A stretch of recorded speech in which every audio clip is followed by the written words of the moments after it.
चैत्र शुद्ध प्रतिपदेच्या शुभमुहूर्तावर ठाण्यात चैत्र नवरात्र उत्सवाचा जल्लोष अनुभवायला मिळणार असून शहर भक्तिमय वातावरणात न्हाऊन निघणार आहे. आनंद चॅरिटेबल ट्रस्टतर्फे आयोजित या उत्सवाचं यंदा हे 31वे वर्ष असून राजन विचारे यांच्या मार्गदर्शनाखाली हा सोहळा पार पडेल. ठाण्यातील श्री छत्रपती शिवाजी महाराज मैदान येथे होणाऱ्या या महोत्सवात यंदा धाराशिव येथील आई तुळजाभवानी मंदिर याची तब्बल 70 फूट उंच भव्य प्रतिकृती उभारण्यात येत असून हे मुख्य आकर्षण ठरणार आहे. नक्षीकाम, देवदेवतांच्या मूर्ती, दीपमाळा आणि भव्य प्रवेशद्वारामुळे ही प्रतिकृती भाविकांचं लक्ष वेधून घेईल.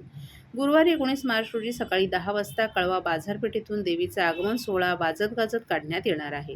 या मिरवणुकीत लेझिम, पथक, वारकरी, झांज पथक, बँड, घोडेस्वार तसंच आदिवासी नृत्य आणि मावळ्यांचा सहभाग असणार आहे. उत्सवादरम्यान नवकुंडात्मक सहस्त्रचंडी महायागसह 9 दिवस विविध धार्मिक आणि सांस्कृतिक कार्यक्रमांची रेलचेल पाहायला मिळणार आहे. कीर्तन, कोळीगीतं, दांडिया, लोकसंगीत तसंच पुरस्कार वितरण सोहळा यांचा समावेश आहे. 27 मार्च रोजी देवीच्या विसर्जनाने या उत्सवाची सांगता होणार असून मोठ्या संख्येनं उपस्थित राहून दर्शन आणि कार्यक्रमाचा लाभ घ्यावा असं आवाहन आयोजकांनी केलं आहे. विचारे साहेब, काय सांगाल, दरवर्षीप्रमाणे यंदा देखील चैत्र नवरात्राचा मोठा उत्साह पाहायला मिळाला ठाणेकरांना.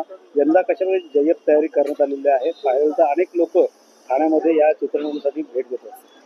मला वाटतं ठाणे शहर एक सांस्कृतिक शहर आहे आणि या सांस्कृतिक शहराची परंपरा जपण्याचं काम धर्मवीर आनंद दिघे साहेबांनी सुरू करून दिले होतं आणि तोच वारसा घेऊन मला वाटतं आनंद चॅरिटेबल ट्रस्टच्या माध्यमातून चैत्र नवरात्रोत्सवाची स्थापना या ठिकाणी 31व्या वर्षी आता यंदाचं 31वं वर्ष आहे.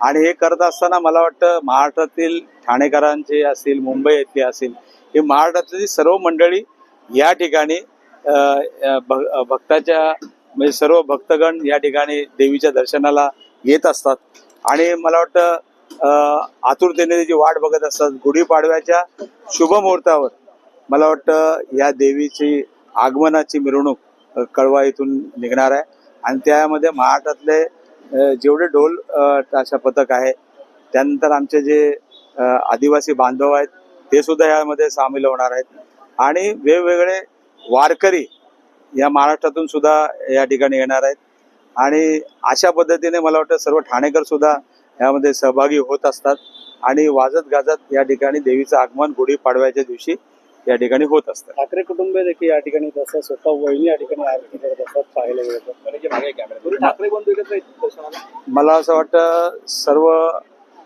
ठाकरे बंधू म्हणजे उद्धव बाळासाहेब ठाकरे, त्याचबरोबर आमच्या रश्मी वहिनी असतील, आदित्य असतील, यावेळेला राज ठाकरे साहेबांना सुद्धा आम्ही आमंत्रण देणार आहोत आणि सर्व मंडळी, राजकीय मंडळी सुद्धा या ठिकाणी देवीचे भक्त येत असतात आणि खऱ्या अर्थाने देवीचा आशीर्वाद घेण्यासाठी ही मंडळी येत असतात. तर एकीकडे युद्धजन्य परिस्थिती